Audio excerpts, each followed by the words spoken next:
Hello students, I welcome every one of you on my YouTube channel. I'm Dinesh Panchal, your educator of English language and literature.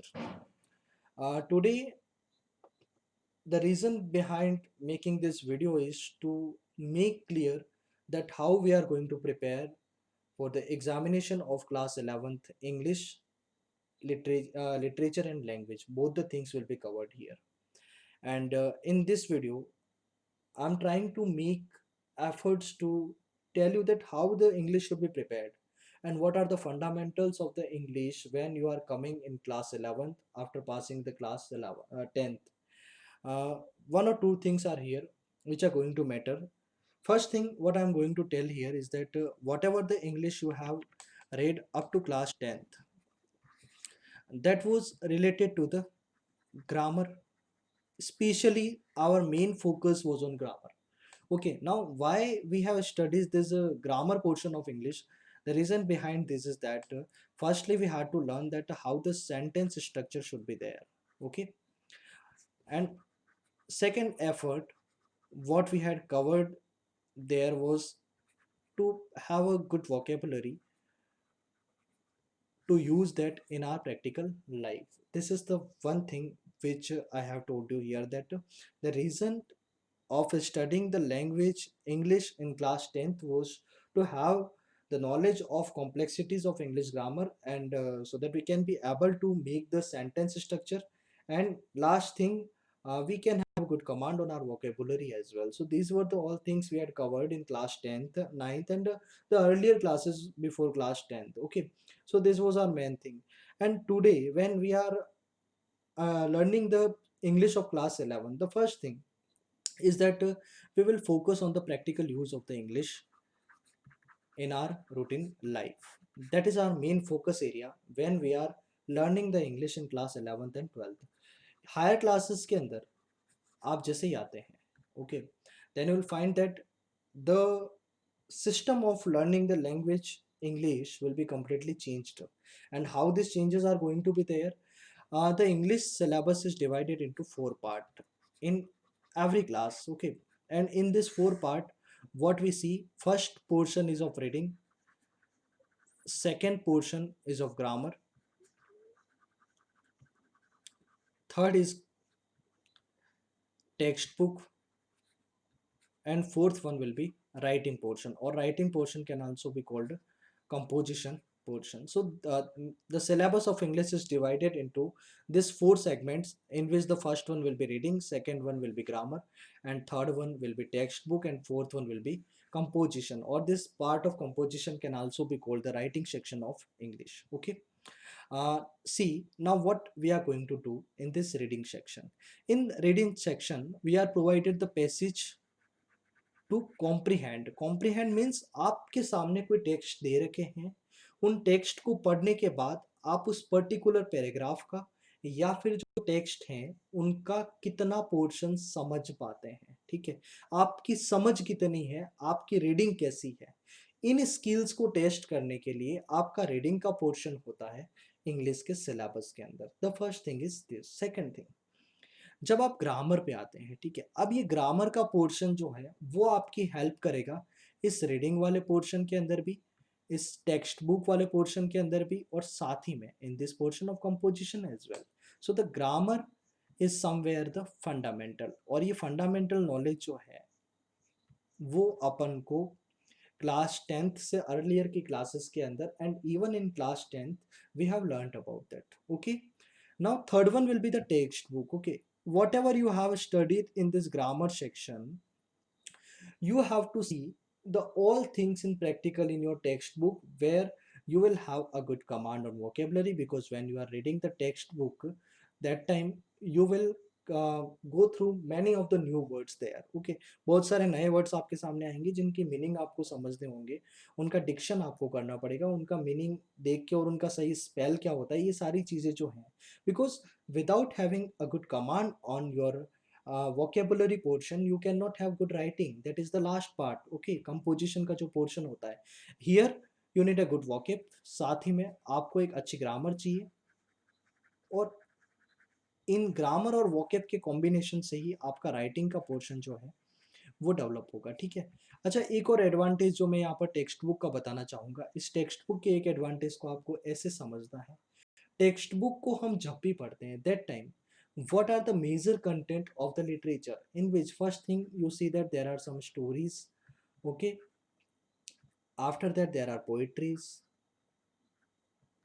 after poetries you will see the dramas are also there, okay. So these are the major section of the literature portion. In this all three portions, the stories, poetries and dramas, you will observe one thing, that whatever the content is given there in this three portion, somewhere you will have a good understanding of the text. First thing, आपकी understanding बहुत अच्छी होगी।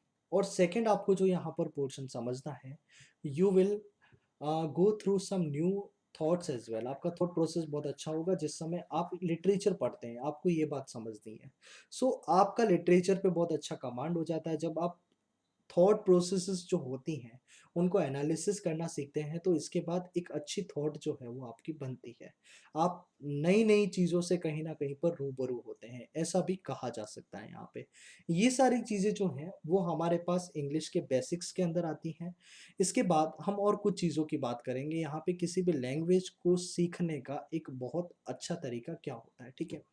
First thing, what I am going to tell you about that how the English should be learned. There is a formula which is called LSRW. In this formula, the L is listening aspect.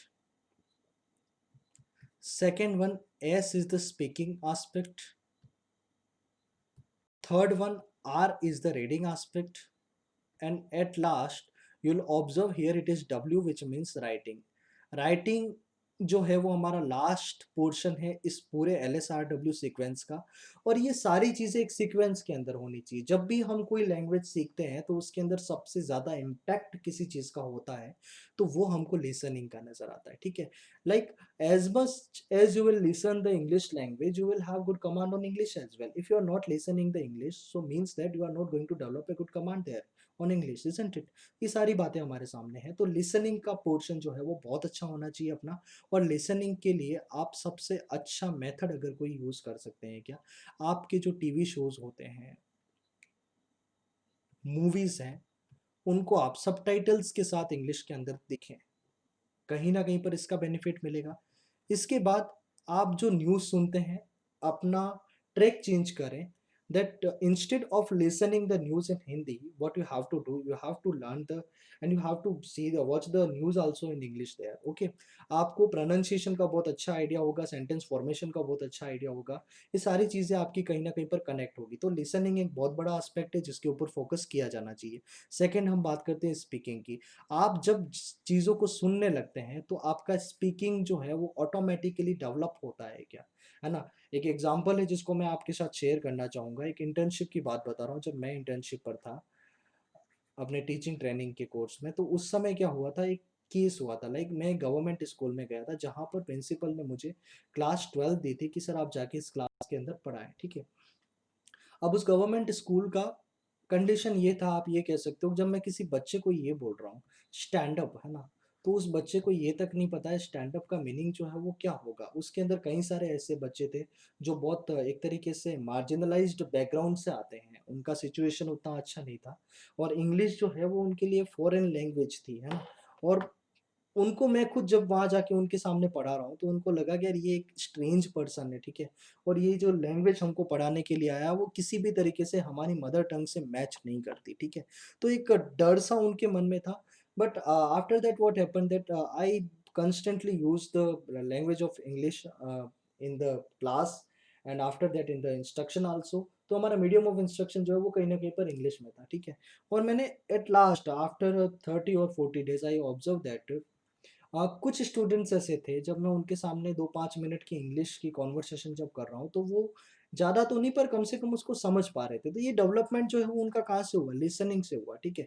अगर वो listen नहीं कर रहे हैं, पहली बात, आप चीज़ों को लिसन करेंगे तो कहीं ना कहीं पर आपकी फैमिलियरिटी जो है वो बढ़ती जाएगी उन चीज़ों के लिए।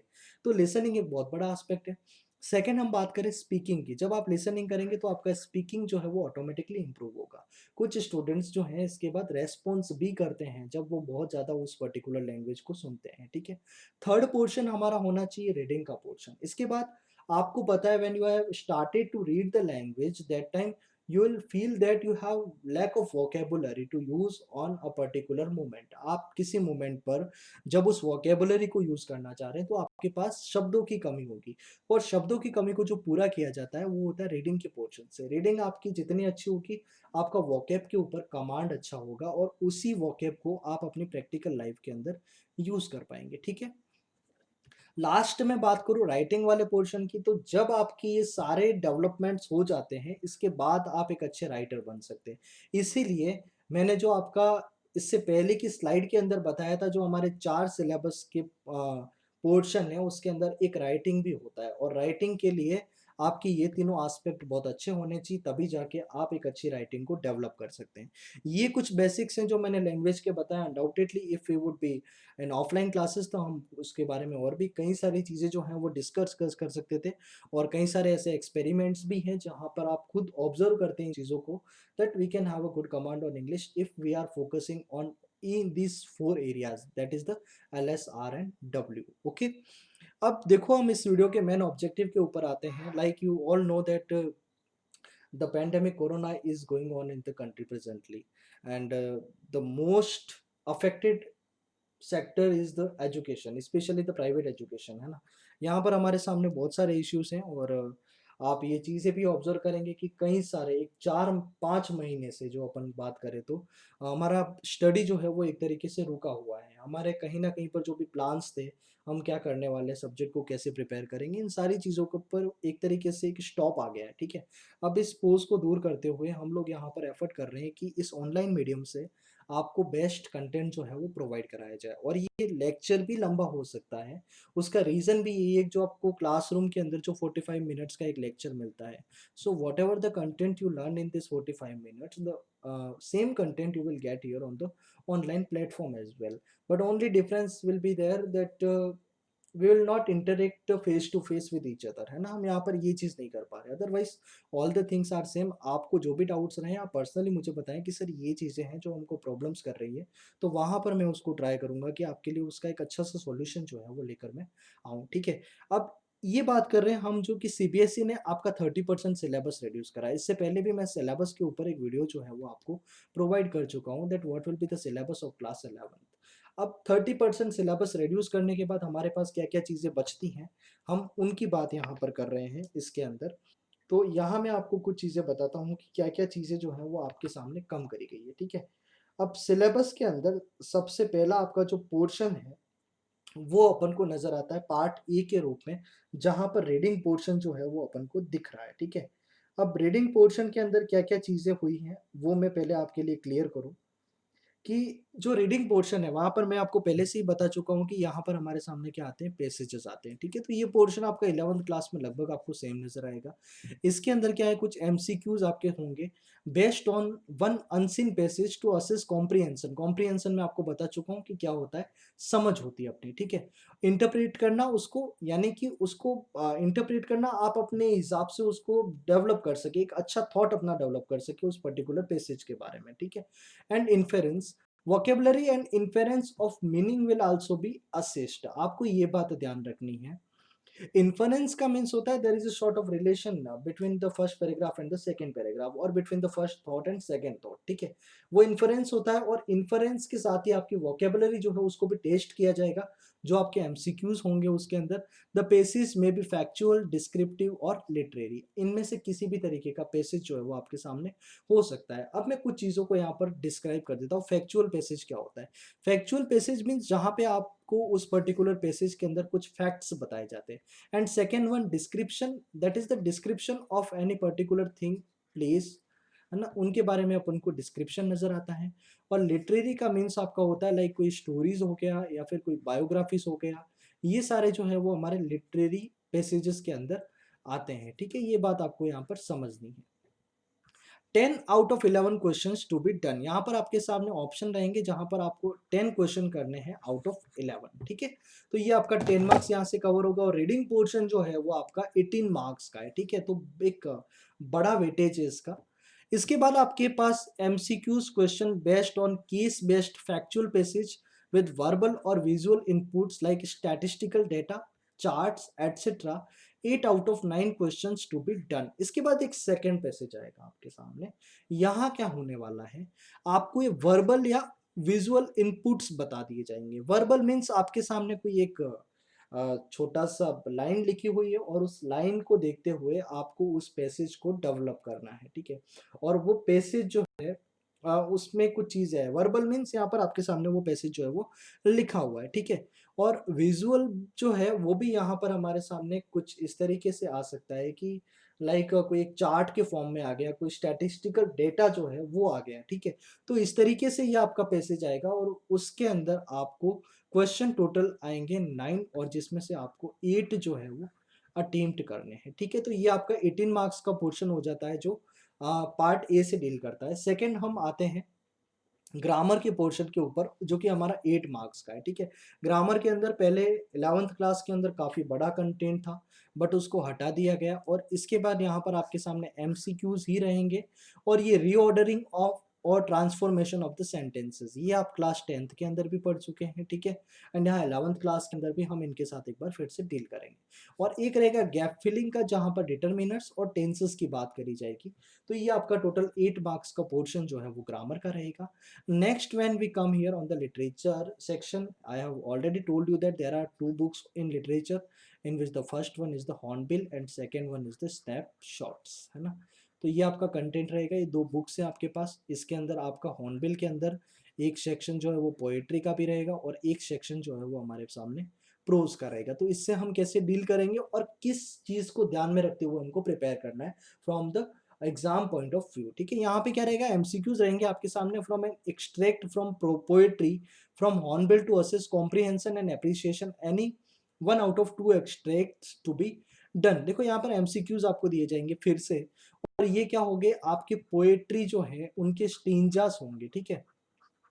और उन पोएट्री के स्टेंजास के अंदर से क्वेश्चन के आंसर जो है वो आपको देने हैं। क्या हम इससे पहले दो पोएम को डिस्कस भी कर चुके हैं, जहाँ पर आपकी एक फोटोग्राफ पोएम है, और साथ ही में एक और पोएम अपनी है, वो है द लेबनम टॉप। इन दो पोएम को अपन पहले ऑनलाइन मीडियम से ही हम कवर कर चुके हैं कहीं ना कहीं पर, ठीक है। तो इनको एक बार, इन दोनों वीडियोस को एक बार फिर से देख लें, वहीं से अपने सिलेबस को स्टार्ट माना जाएगा। इसके बाद मल्टीपल चॉइस क्वेश्चन आपके रहेंगे बेस्ड ऑन 2 प्रोज एक्सट्रैक्ट। आपके प्रोज के एक्सट्रैक्ट जो हैं वहां से आपके क्वेश्चन बनेंगे। Out of the 3 given from prose, Hornbill as well as Snapshot to assess comprehension and appreciation. वही बात है, जो हमारा अनसीन पैसेज रहेगा, इस बार हमारे सामने पैसेज जो रहेगा वो सीन पैसेज रहेगा, जो हमारे चैप्टर्स के अंदर आएगा। Now it is completely description of the teacher whether the teacher is going to choose the passage from Hornbill और snapshot textbook, okay. Next one will be text-based multiple choice question to assess comprehension, analysis, interpretation from prose and poetry. 5 question out of 6 to be done. आपने कितना अभी तक उन book से समझा है, उसमें से आपके टोटल 6 क्वेश्चन आएंगे, उनमें से आपको 5 क्वेश्चन करना है, और each question will contain 1 mark there. Okay, so this will be the portion of 5. After that, we are coming here on the part B, that is of 40 marks, in which what we have to do is the note making and summarization based on passage of approximately 200 to 250 words. ये बहुत नया content है, और इसको सीखने में बहुत time लगेगा, और प्रैक्टिस भी इसके अंदर काफ़ी रिक्वायर्ड होती है, ठीक है। नोट मेकिंग बहुत डिटेल से मैं आपको बताऊंगा कि किस तरीके से एक पैसेज के नोट जो है वो अपन बना सकते हैं, ठीक है। ये पूरे जो टाइटल, नंबरिंग की, ग्लोसरी जो है, नोट्स जो है, इसको अपन बाद में डील करेंगे, पर आपको समझ लेना है। एक पैसेज दे रखा होगा, ठीक है, ये पैसेज है माना कि अब इस पैसेज को पढ़ने के बाद आपको क्या बनाना है, you have to develop the notes out of this passage, okay. And second thing, आपको इस पैसेज की एक समरी भी लिखनी पड़ेगी, जो आपके अकॉर्डिंग होगी, आपने अपने वर्ड्स के अंदर होगी, on the best of the notes, ठीक है। लेकिन नोट से बिल्कुल मैच नहीं करनी चाहिए समरी, और समरी के मार्क्स आपके रहेंगे 3 मार्क्स, और नोट्स के मार्क्स जो रहेंगे वो 5। तो टोटल 8 मार्क्स का पोर्शन ये हमारा फर्स्ट हो जाएगा। बहुत टफ टॉपिक रहता है ये। Usually there are chances of cut short of the marks from this portion year. Okay, note making को डिटेल में देखना पड़ेगा अपन को, बहुत सारी बारीकियां हैं इसके बारे में जानने के लिए। इसके बाद मैं यहाँ पर बात करूँ तो 16 मार्क का आपके राइटिंग पोर्शन रहेगा। राइटिंग सेक्शन भी काफ़ी डीप है आपके लिए, ठीक है। और यहाँ पर क्या क्या चीज़ें हैं वो देखना आप। एक तो शॉर्ट राइटिंग टास्क रहेगा, नोटिस रहेगा, बहुत इजी रहता है, वैसे अपन कर लेते हैं इसको अगर प्रैक्टिस बहुत अच्छी हमारी हो जाए तो, ठीक है। ये 3 मार्क का आपके एक नोटिस राइटिंग रहेगा, इसको भी हम डिस्कस करेंगे आगे जाके, इन्हीं के साथ डील करना है हमको। शॉर्ट राइटिंग टास्क एक रहेगा पोस्टर, ठीक है। यूजुअली पहले क्या होता था, नोटिस और पोस्टर दोनों और में आते थे और उनमें से कोई एक अपन को अटेम्प्ट करना होता था, बट यहाँ पर आपके सामने दोनों अलग अलग है और दोनों के मार्क्स जो हैं वो 3 है। अब ये 3 मार्क्स का डिवीजन होगा वापस, कि आपका फॉर्मेट सही है और कंटेंट का 1 मार्क रहेगा और एक्सप्रेशन का 1 मार्क रहेगा। Next question is question number 4 from the writing section. That will be a letter, and letters are of 3 types normally, and in which the first one is the formal, second is informal. These two are the letters what you have studies in class 10th and 9th as well, but here in this class 11 the one more portion will also be added there, that will be the business letters. तो इसको भी हम deep में देखेंगे क्या क्या चीज़ें यहाँ पर हमारे सामने रहेगी। तो यहाँ पर ये वर्बल और विजुअल इनपुट्स के आधार पे आपको 120 से 150 वर्ड्स के अंदर ये लेटर राइटिंग रहेगा। इसके अंदर बिजनेस और ऑफिशियल लेटर्स रहेंगे। अच्छा, ये किस किस चीज़ों के रिलेटेड रहेंगे, तो इंक्वायरीज से रिलेटेड और रजिस्टरिंग से रिलेटेड, कंप्लेंट्स होंगी, asking for and giving information, placing orders and sending replies. तो ये सारा पोर्शन रहेगा जो आपका लेटर्स का रहेगा। यहाँ पर भी 5 मार्क्स है आपके, इसके अंदर भी फॉर्मेट का 1 है, कंटेंट का 2 है एंड एक्सप्रेशन का 2 है। तो ये आपका इस तरीके से यहाँ पर लेटर्स के अंदर मार्क्स जो हैं वो यहाँ पर ऐड होंगे। इसके बाद एक स्पीच और डिबेट राइटिंग होता है, ये पोर्शन भी काफ़ी बड़ा है और इसको भी अपन देखेंगे कि क्या क्या चीज़ें इसके अंदर अपन को ध्यान में रखनी है। तो यहाँ पर इसके मार्क्स जो हैं वो 5 मार्क्स रहेंगे। फॉर्मेट का 1 है, कंटेंट का 2 है, एक्सप्रेशन का 2 है, सेम लाइक द लेटर्स। तो ये पोर्शन आपका यहाँ पर रहेगा, ठीक है। इसके बाद लास्ट सेक्शन हमारा जो रहेगा वो लिटरेचर सेक्शन है, एक बार फिर से, जहाँ पर 16 मार्क्स का ये पोर्शन है आपके। इसके अंदर 2 शॉर्ट आंसर टाइप क्वेश्चन रहेंगे, 1 from prose and 1 from poetry, और हर क्वेश्चन जो है वो 2 मार्क्स का रहेगा। तो 2 इंटू 2 आपके 4 मार्क्स यहाँ पर बन जाते हैं। इसके बाद 1 short answer type question from pros section of snapshots रहेगा, जिसका 40 टू 50 वर्ड्स के अंदर आंसर देना है आपको। ऑप्शन भी दिया जाएगा आपको, 1 आउट ऑफ 2 अटेम्प्ट करना है और इसका मार्क्स जो है वो कितना रहेगा, तो फिर 2 मार्क्स का क्वेश्चन जो है ये रहेगा, ठीक है। नेक्स्ट हम बात करें तो 1 शॉर्ट आंसर टाइप क्वेश्चन है, ये वापस क्रिटिकल थिंकिंग को लेकर, ये इस तरीके से आप इंसिडेंट इवेंट्स को लेकर, थीम्स को लेकर, ये सारे जब भी हम लिटरेचर की बात करेंगे तब उन सारी चीज़ों को अपन डिस्कस करेंगे, ठीक है। अब रही बात, सर अगर हमको इतना कुछ पढ़ना है तो 30% सिलेबस जो सीबीएसई ने रेड्यूस करा है उसके अंदर क्या क्या चीज़ें आ रही हैं, तो उसके अंदर सबसे पहला एक बहुत बड़ा टॉपिक होता था एडवर्टीजमेंट्स, है ना। ये एडवर्टीजमेंट्स पूरे तरीके से हटा दिया गया है। जो हमारे तकरीबन, जब हम ऑफलाइन की क्लासेस की अगर बात करें तो हमको 10 टू 15 डेज का कंटेंट था ये पूरा, जो अब अपन को नहीं पढ़ना है during because of this corona pandemic, okay. इसके बाद लेटर टू द एडिटर जो था, बहुत इंपॉर्टेंट लेटर हुआ करता था ये, जो 12th क्लास में अभी भी है, तो ये चीज़ जो है वो आपकी हटा दी गई है। इसके बाद आप देखेंगे कि application for a job with a biodata और रेज्यूमे, तो ये रेज्यूमे और बायोडाटा के साथ आपको जो लेटर लिखना था वो भी हटा दिया गया है। जो एप्लीकेशन होती थी, एक जॉब एप्लीकेशन होता था। इसके बाद आर्टिकल एंड रिपोर्ट राइटिंग, इसको टफेस्ट टॉप कहा जाता था जब हम बात करें 11th and 12th practical English uses के बारे में, तो ये भी हट गया है अब। और नैरेटिव जो है, किसी चीज़ का नैरेटिव अपने हिसाब से देना, तो वो भी हटा दिया गया है। तो ये सारे टॉपिक्स आपके डिलीटेड हैं। आप पिक पेन कॉपी लेकर आपका जो सिलेबस है बुक्स के अंदर से भी आप उन चीज़ों को कहीं ना कहीं पर उसको मार्क कर दे कि ये सारे टॉपिक जो है वो डिलीटेड है। आप इसके बाद ग्रामर पोर्शन में आपका मॉडल्स जो है उसको हटा दिया, क्लोजेस को हटा दिया, वॉइस को हटा दिया, एक्टिव पैसिव वॉइस जो है आपके, एरर करेक्शन, एडिटिंग टास्क और क्लोज पैसेजेस, ये सारे कंटेंट जो है वो डिलीट कर दिए गए हैं। इसके बाद लिटरेचर की मैं बात करूँ तो हॉर्नबिल्स है, 2 चीज़ें हटाई है इन्होंने, एक तो फादर टू सन, ये पोएम है अपनी, और इसके बाद एक और है द एडवेंचर, ये आपके प्रोज का एक चैप्टर है। ये दोनों चैप्टर हटा दिए, वैसे काफ़ी टफ था ये एडवेंचर जो चैप्टर है स्पेशली मार्क्स लाना इसके अंदर थोड़ा मुश्किल हुआ करता था, but that is okay, now it is removed. और अगर होता तो भी अपन बहुत अच्छा कर लेते हैं, हम क्वाइट श्योर अबाउट दैट। इसके बाद स्नैपशॉट के अंदर काफ़ी सारी चीज़ें, 2 चैप्टर यहाँ पर हटाए हैं और उनके अंदर द गार्ट of the only world and the tale of the melon city, तो ये सारा कंटेंट जो है वो यहाँ पर हटा दिया गया है। उम्मीद है कि आपको ये जो 30% रिडक्शन ऑफ सिलेबस जो है वो बहुत अच्छे से समझ में आया होगा। हम वापस कल से हमारा जो अभी तक हम 2 पोम कर चुके हैं, द फोटोग्राफ, और फोटोग्राफ के बाद जो है हम लोग स्टार्ट करेंगे द लेबनम टॉप भी हम कर चुके, 2 पोम अपन कर चुके। तो सबसे पहला हमारा टारगेट रहेगा पोएट्री वाला सेक्शन जो है वो उसको हम हटा दें। अच्छा एक और बात, अभी जो संडे को हमारा जो टेस्ट होने वाला है उसके अंदर हम इन तीनों चीज़ों से डील करेंगे। ये 2 पोम भी आपकी रहेंगी और साथ ही में जो एक और पोम मैं आपको पढ़ाऊंगा ऑन ट्यूसडे, उसके बारे में भी हम लोग डिस्कस करने वाले हैं कि आखिरकार वहाँ पर भी क्या-क्या चीज़ें हमारे सामने होने वाली है। और इस बार ऑनेस्टली सभी को इस टेस्ट के अंदर अपीयर होना है, because still there are uncertainty about reopening of the school, we can't say anything at certain। तो ये बातें आपको ध्यान में रखनी है और आपको रिलीजियसली एक बार के लिए अपनी स्टडी को कंटिन्यू रखना है। Thank you so much.